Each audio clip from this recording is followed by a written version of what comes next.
Hello అండి, అందరికీ నమస్కారం.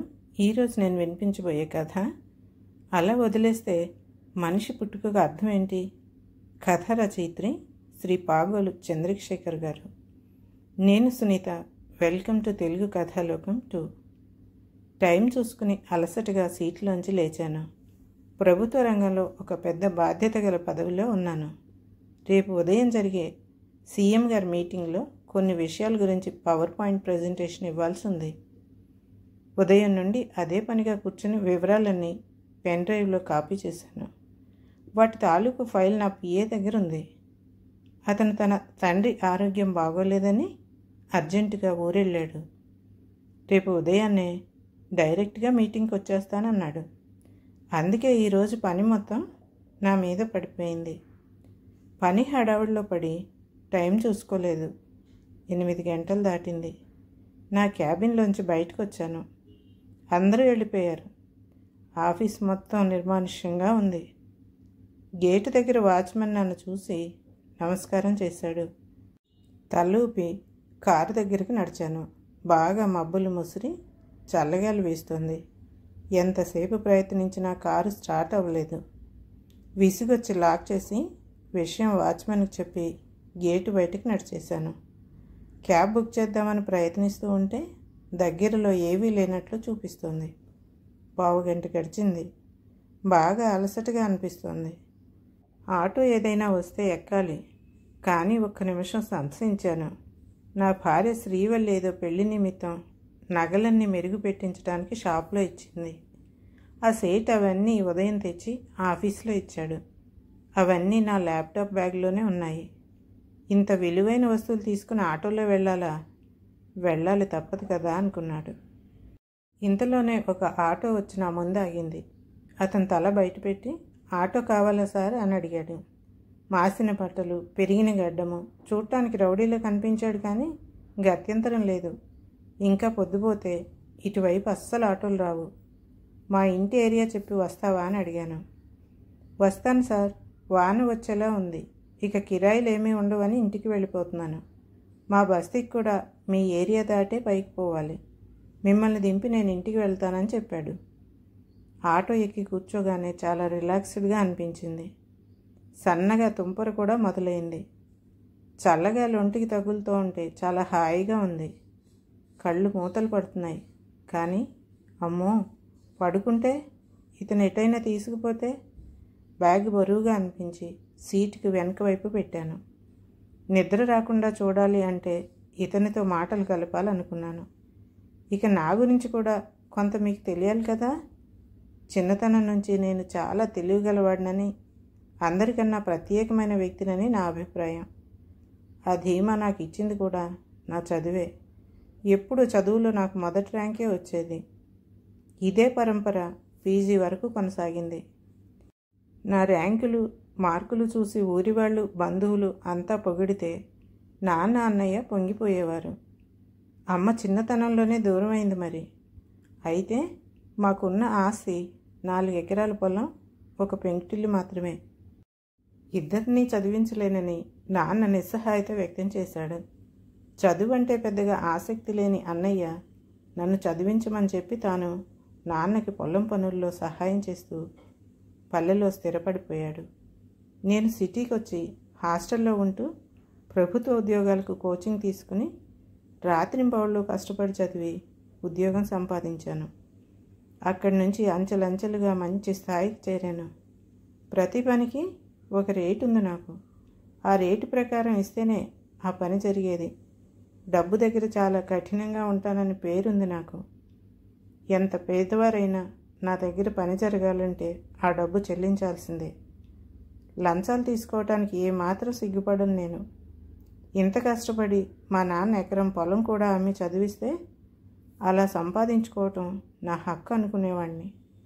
నా సహోద్యోగులు కొందరు నన్ను చూసి అసూయ పడతారని, లంచాలు ఇచ్చేవారు నన్ను తిట్టుకుంటూ ఇస్తారని కూడా నాకు తెలుసు. అయినా నేను అవేవీ పట్టించుకోలేదు. ఇవన్నీ చూచాయిగా తెలిసి నాన్న కూడా ఒకసారి నన్ను హెచ్చరించారు. తలుపు ఊరుకున్నానంతే. ఆత్మీయులు, బంధువులతో కూడా కలిసేవాడిని కాను. ఎందుకంటే వారంతా నా హోదా, డబ్బు చూసి నాకు దగ్గరవ్వాలనుకుంటున్నారని నా నమ్మకం. ఎవరు ఏ శుభకార్యానికి పిలిచినా వెళ్ళేవాడిని కాదు. మా అన్నయ్యకి సైతం ఎప్పుడూ ఫోన్ చెయ్యను. తనంతా తాను చేస్తే ఏవో 2 పొడి మాటలు అంతే. నాన్న 10 ఏళ్ల క్రితమే కాలం చేశారు. అన్నయ్య ఆ ఊరిలోని అమ్మాయిని పెళ్లి చేసుకుని 2 ఆడపిల్లలు, 1 మగపిల్లవాడికి తండ్రి అయ్యాడు. పొలం మీద వచ్చే ఆదాయమే అన్నయ్యకు ఆధారం. ఆ 3 ఎకరాలలోనూ ఇద్దరికి సగం సగం అన్నారు నాన్న. ఆ ప్రకారంగానే పంట డబ్బులు పంపేవాడు అన్నయ్య. నేను కూడా నా హక్కుగా తీసేసుకునేవాడిని. నా వాటానేగా నేను తీసుకుంటున్నాను. ఇంకా ఇంటిలో వాటా కూడా అడగలేదు. అది పూర్తిగా వాళ్ళకే వదిలేశాను కదా. అది నా ఉదారత అనిపించేది నాకు. కోచింగ్ సెంటర్లో పరిచయం అయింది శ్రీవల్లి. ఆమె వ్యక్తిత్వము, అందము చూసి ప్రేమించాను. అనాథ అని తెలిసి ఇష్టపడి పెళ్లి చేసుకున్నాను. కానీ ఎవ్వరూ లేక అనాథాశ్రమంలో పెరిగిన ఆమెకు బంధువులంటే చాలా మక్కువ. అందరినీ కలుపుకోవాలని, అందరితో కలిసిపోవాలని చాలా ఆరాటపడేది. పెళ్ళైన కొత్తలో నేను గట్టిగా హెచ్చరించడంతో ఆమె కూడా అందరికీ దూరంగానే ఉండిపోయింది. అన్నయ్య వదినలతో మాత్రం తరచూ కాల్ చేసి మాట్లాడేది. నేను అంతగా పట్టించుకోలేదు. నిన్ననే శ్రీవల్లి చెప్పింది, అన్నయ్య ఫోన్ చేశాడని, పెద్ద పిల్లకి మంచి సంబంధం వచ్చిందని, ఎక్కువ కట్న కానుకలు అడుగుతున్నారని, వెనకాడుతున్నామని చెప్పాడట వల్లితో. నేను మౌనంగా విని ఊరుకున్నాను. కానీ ఏ స్పందన లేని నన్ను చూసిన శ్రీవల్లి ముఖంలోని భావం నాకు పదే పదే గుర్తొచ్చింది. ఆటో వేగంగా వెళ్తోంది. నీ పేరేంటోయ్? పలకరించాను. దాసు సార్, వినయంగా చెప్పాడు అతను. ఎక్కడుంటావు? ఏదో బస్తీ పేరు చెప్పాడు అతను. ఊరి చివర ఉండే చాలా పెద్ద బస్తీ అది. ఎందరు పిల్లలు? అడిగాను. 4 పిల్లలు సార్. ఇంతమందిని పోషించగలవా? అతిశయంగా అడిగాను. వాళ్లే కాదు సార్, మా ఇంట్లో మొత్తం 10 మంది ఉంటాం, దాసు చెప్పాడు. 10 మందా? విస్మయంగా అడిగాను. అవును సార్, నేను, నా భార్య, నా 2 పిల్లలు, అన్నయ్య వదిన, వాళ్ళిద్దరు పిల్లలు, మా అమ్మ నాన్న, అందరం కలిసే ఉంటాం చెప్పాడు దాసు. వీళ్ళంతా నీతోనే ఉంటారా? ఆశ్చర్యంగా అడిగాను. అవును సార్, అందరూ నా మీదే ఆధారపడ్డారు అన్నాడు దాసు. నాన్సెన్స్, మనసులోనే అనుకున్నాను. మా అమ్మ నాన్న పెద్దవాళ్ళు సార్, ఏమీ చేయలేరు. అన్నయ్య ఇదివరకు లారీ మీద వెళ్ళేవాడు. యాక్సిడెంట్లో కాలు పోగొట్టుకుని ఇప్పుడు ఇంటి ముందే చిన్న బడ్డీ కొట్టు పెట్టుకున్నాడు. అన్నయ్య సంపాదించినప్పుడు వారు బాగానే ఉండేవారు వేరే చోట. అన్నయ్య కాలు పోయాక వారిని కూడా తెచ్చి నా దగ్గరే పెట్టుకున్నాను. పిల్లలు 4 గవర్నమెంట్ స్కూల్లో చదువుతున్నారు. మా వదిన, నా భార్య ఇంట్లో మిషన్ కుడతారు. ఏదో అలా జరిగిపోతుంది చెప్పాడు దాసు. అమ్మ నాన్న సరే, అన్నయ్య వదిన ఏదో పని చేసుకుని బ్రతుకుతారు కదా. ఈ రోజుల్లో ఎవరి కుటుంబాన్ని వారే పోషించడం కష్టం. అలాంటిది ఇంతమంది బాధ్యత అంటే మాటలా? నీ పిల్లల గురించి ఆలోచించావా? విసుగ్గా అన్నాను.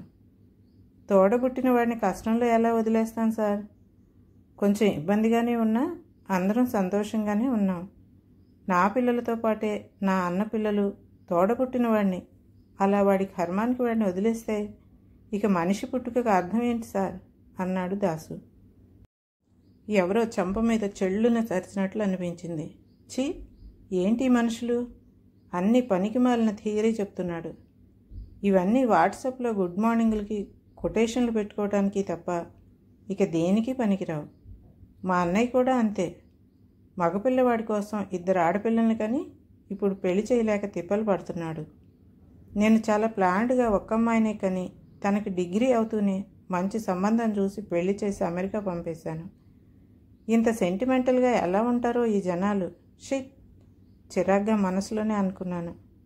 మా ఏరియాకి రాగానే నేను చెప్తుంటే ఆ గుర్తుల ప్రకారం ఇల్లు చేర్చాడు దాసు.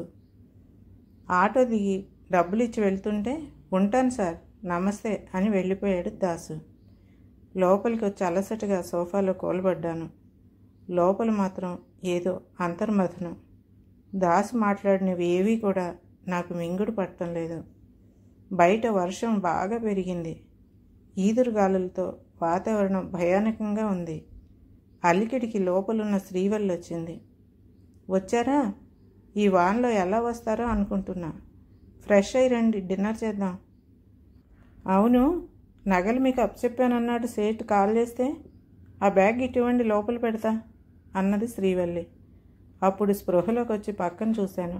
బ్యాగ్. అవును, నా బ్యాగ్ ఏది? ఏదో ఆలోచనలో పడి సీటు వెనక పెట్టిన బ్యాగ్ని తీసుకోవటం మర్చిపోయాను.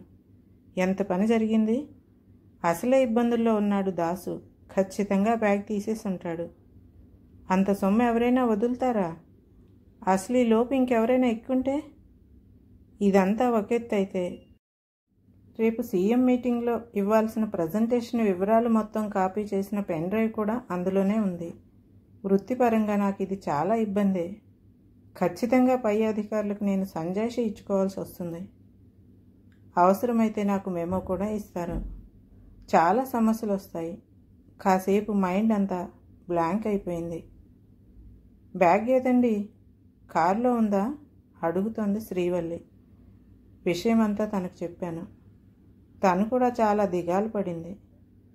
ఓలాలో బుక్ చేసుంటే కనీసం అతని నెంబర్ అయినా దొరికేది. ఇప్పుడు ఆ అవకాశమూ లేదు. అరగంటకి నా బుర్ర కాస్త పని చేయటం మొదలుపెట్టింది. నాకు తెలిసిన డిపార్ట్మెంట్ ఆఫీసర్కి కాల్ చేశాను. విషయం వివరంగా చెప్పాను. అంతా విని అతను, సార్, ఆ డ్రైవర్ పేరు, ఆ బస్తీ పేరు తెలిస్తే చాలదు సార్. అది చాలా పెద్ద బస్తీ. ఈ రాత్రిలో ఇంత గాలిలో అక్కడుండే ఆటో డ్రైవర్స్ని గ్యాదర్ చేయటం కష్టం. ఏదైనా రేపు ఉదయమే. ఆ ఏరియా ఊరికి 20 కిలోమీటర్ల దూరంలో ఉంది. నేను ఆ ఏరియా స్టేషన్కి ఇన్ఫార్మ్ చేస్తాను. అతను ఇప్పటికే అవి చూసుకుని ఎస్కేప్ అయితే మాత్రం కష్టమే చెప్పాడతను. ఫోన్ పెట్టేసి నిస్సత్తుగా సోఫాలో కూర్చున్నాను. శ్రీవల్లి కూడా నా పక్కనే నా చెయ్యి పట్టుకుని కూర్చుంది. నీకు వచ్చేదాంతోనే సంతృప్తిగా గడుపు. అక్రమంగా వచ్చేదానికోసం ఆశపడుకు. పరాయి సొమ్ము పాము వంటిదిరా శివ. నాన్న గొంతు నెమ్మదిగా వినపడుతుంది. ఒరే శివరాం, ఈ 3 పిల్లల్ని ఒక దారి చెయ్యాలరా. ఆశగా నన్ను అర్థించిన అన్నయ్య మాటలు చెవిలో ప్రతిధ్వనిస్తున్నాయి. నేను డబ్బు సంపాదనలో పడి నా వాళ్ళని నేను నిర్లక్ష్యం చేశానా? అదే నాకు శాపంగా మారిందా? ఆఖరి రోజుల్లో నాన్నను పట్టించుకోలేదు. అన్నయ్య 3 పిల్లలతో ఎలా నెట్టుకొస్తున్నాడో అని ఏ రోజు నేను ఆలోచించలేదు. ఈరోజు నాకు కష్టం రాగానే అహం తగ్గి అయిన వాళ్ళందరూ గుర్తుకొస్తున్నారా? మెదడంతా మొద్దుబారిపోయింది. అలా ఎంతసేపు ఉన్నానో తెలియదు.